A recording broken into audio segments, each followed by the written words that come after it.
sense of being, yeah, I need to regenerate. I'm about to go off like I'm the Avatar state, and I can say...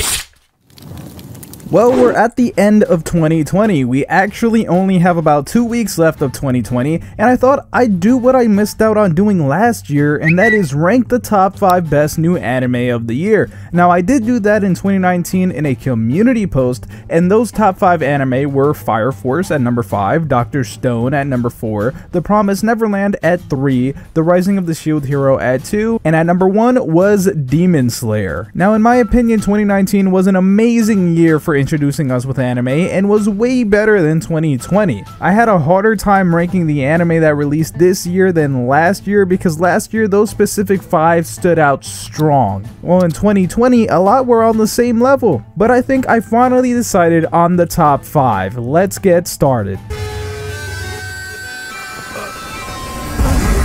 At number 5, we have Dorohedoro. Dorohedoro is a Netflix original anime, and yes, I know, who the hell chooses Netflix to watch anime, right? Well, more and more people are looking to Netflix for anime since they keep paying studios to develop anime exclusively for their streaming service. This anime is animated by the same studio who did The God of High School and Attack on Titan Season 4 this year, as well as several others. They're a pretty busy studio, and that's Studio Mappa. I'm going to say right now, this anime is not for everyone. Why? Because it's a dark anime. It has dark storyline situations, and even the humor is dark. Speaking of humor, the main character even has the same English voice actor as Zenitsu from Demon Slayer, even though they sound completely different. That's called talent. Without spoiling anything, the anime follows the character Kaimon, who has a reptile head but does not remember why he has a reptile head. All he knows is certain people have dark magic or sorcery, and when it goes wrong, people turn into weird things. So he spends time violently killing a lot of people, hoping to find the sorcerer who made him that way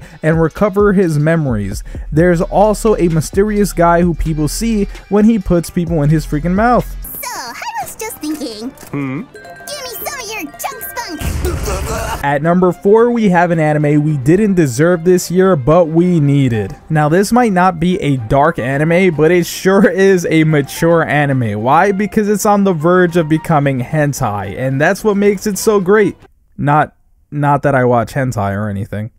This anime literally had me laughing every episode and shouting about how crazy it was. Peter Grill, the main character, won a tournament to decide who the best warrior in the world was, and now that he is recognized as the world's best warrior, he feels he could finally ask the guild master of the land if he could marry his daughter, who he literally has only been able to hold hands with because her father is so overprotective. Peter and her are both extremely in love and become engaged, but he keeps finding himself in situations where the most attractive girls from other races such as elves, orcs, or ogres literally try their hardest to seduce him into getting them pregnant so they could have a child from the world's strongest warrior. Yes, pretty freaking insane, I know, but it's hilarious once you watch it. Every episode is actually only 12 minutes, so the show is pretty digestible. It left me wanting more though.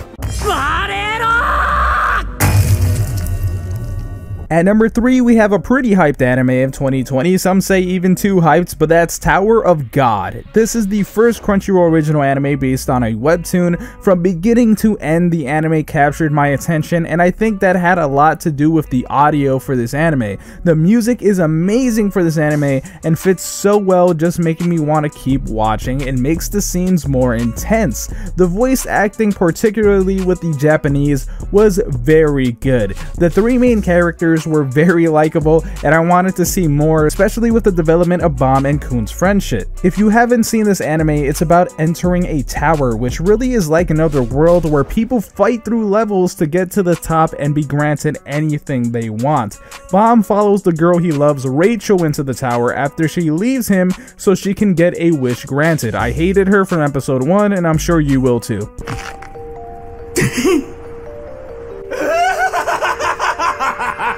At number 2, we have a very recent anime, but one I'm sure is only going to get bigger, and that is Jujutsu Kaisen. In my opinion, Jujutsu Kaisen gives us something 2020 really needed, and that's a very big shonen anime. Last year we got plenty, but 2020 just did not get a new shonen anime which really stuck well until now. Jujutsu Kaisen is just awesome. Anyone who's into anime would probably be into this. The main character is very likable, more likable than I originally thought, and I very much like his character design. As we get introduced to more characters, I just keep finding myself enjoying their personalities. This show is also filled with humor. It just amplifies all the good characteristics of the shonen genre. The protagonist, Yuji Itadori, starts being tired of being in something athletic since he's usually just better than most people and would rather be in a curse club where his friends actually find a cursed object and Yuji ends up with a demon inside him.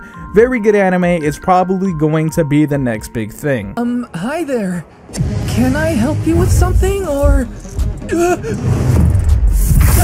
Now for number 1, Darwin's Game. I actually got to this anime way later than it actually released. It's actually the most recent anime I've begun to watch from this list, but man, it's just one of those anime. Right from the start, it felt like I was in for something special. The first episode was even thought to be necessary to be 47 minutes long, practically double the length of a regular anime episode because it just needed to tell the story right. This anime is about a game that pops up on your phone called Darwin's Game, but if you open the game you get bit by a snake which gives you some sort of superpower. Those superpowers are called sigils and can range from being almost useless to amazingly freaking awesome. You might have the power to know if someone's lying or not, or have the power to create any weapon you can think of, or maybe even control water at will. There's just so many possibilities. The game puts you in life or death situations and fights in real life between other people who have downloaded the game, and when you die you disappear, leaving a mark on the ground where you died, making people believe someone is just creating these as art all over the country. The main characters Kaname and Shuka really grew on me. By episode 3 I was pretty much attached. It felt like the creators of this anime knew what would make me like an anime and they just made this freaking anime. I feel like he's staring at me. Now I know a ton of you are going to have different opinions on what the top 5 best new anime this year was, and that's totally fine. Remember, this was just my top 5 list. If yours is different, make sure to put it down right there in the comments and I'll make sure to check them out. I also want to mention the channel just got a big set of official merch, so if you enjoy the channel, make sure to check that out. The support really does affect the channel greatly and I'm sure you guys can enjoy it. But I want to thank you guys for watching today's video. I would appreciate it if you hit the like before you go. My name's Konjic and I'll talk to you in the next video. And I can say that I'm great, yeah, I can say that I'm perfect. I ain't the one that was out here saving lives, I was purchased. Now we about to take you out if you try to act toxic. I'ma send you straight up to my main man, Konjic.